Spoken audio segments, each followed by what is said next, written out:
मेरा नाम मोहम्मद फारूक है जो है। फारूक जी, बताएं क्या समस्या आ रही है काम को लेकर। और देखा गया है कि वहाँ जो काम करने के लिए लोग पहुँचे थे उन पर भी हमला हुआ, उस पर क्या कहें?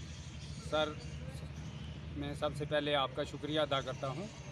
और जहाँ आपका सवाल है कि काम के हवाले से बताएं, ये टूरिज़म का उधर अडाई डन्ना गलियाँ में एक काम शुरू हुआ था।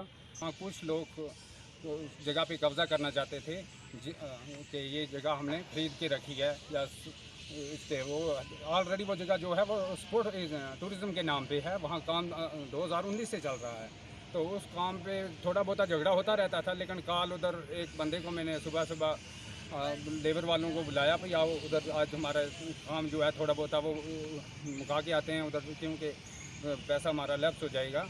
तो जहाँ उधर पहुँचे हम काम पे, तो उधर कुछ संडे का दिन था, कुछ बच्चे वहाँ खेल रहे थे बहुत सारे। तो उधर हम काम शुरू करने भी पहुँचे, तो बच्चों पे जब पथराव शुरू हुआ, कुछ लड़कियां आ गई वहाँ पे। एक पेंच है मोहम्मद शरीफ, वहाँ पे वो लड़कियों को साथ लेके आ गया। उन्होंने पथराव वगैरह झगड़ा किया, जिसकी वीडियोस और फोटोज़ हमारे पास मौजूद हैं और रिकॉर्डिंग भी उसकी मौजूद है कि ये जगह हमने ख़रीद के 9 लाख में रखी है। तो अगर स्ट्रेट लाइन किसी से उसने खरीद के 9 लाख में रखी है तो वो अपना रिकॉर्ड पेश करे, किसको पैसा दिया और किससे ख़रीदी है। ये हमारे पास उनकी वीडियो भी मौजूद है। और लिहाजा जो जंगलात वाले हैं वो भी वहाँ पे बोल रहे थे कि ये एरिया हमारा है। और जब हमने काम शुरू किया वो अलाटमेंट मेरे पास ये है, और जो जिस जगह पे काम कर रहे हैं उसका पूरा रिकॉर्ड ये हमने तहसीलदार मंडी साहब से लिया है। और उस जगह की 2 बार निशानदेही तहसीलदार मंडी साहब का हम बहुत बहुत शुक्रिया अदा करते हैं। डीसी साहब का शुक्रिया अदा करता हैं, क्योंकि उन्होंने 2 बार कमिश्नर वहाँ पे मुकर्रर किया और निशानदेही करके। तो सर, जब वहाँ पे झगड़ा हुआ तो प्रशासन की तरफ से क्या कोई अधिकारी आपके पास पहुँचा? सर, जहाँ झगड़ा हो रहा था उन्होंने पथराव किया, हमारी लेबर पे भी पथराव किया, हमारे पे भी पथराव किया, और इधर डंडे वगैरह भी लगाए उन्होंने।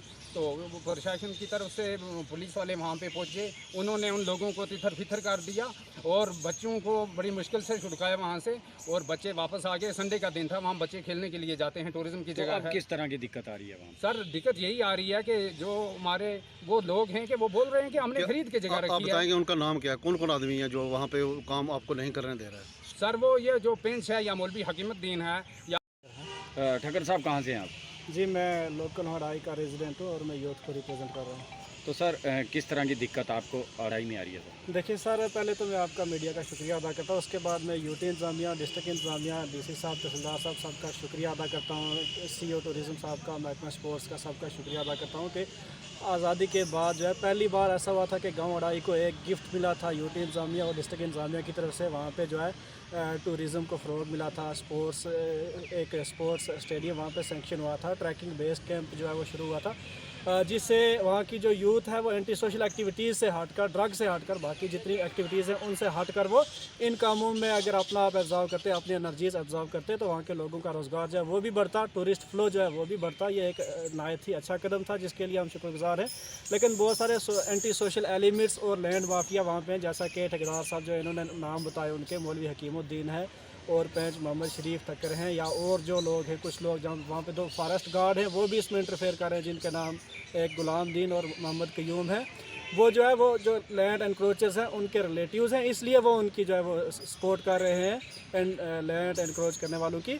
तो ये लोग जो है ये DFO साहब और बाकी जो डिस्ट्रिक्ट के बड़े बड़े ऑफिसर्स हैं उनको बदनाम कर रहे हैं कि हमने जो महकमा जंगलात है, फॉरेस्ट डिपार्टमेंट है, उनको हमने 9 लाख रुपए देकर ये ज़मीन जो है वो ख़रीद लिया।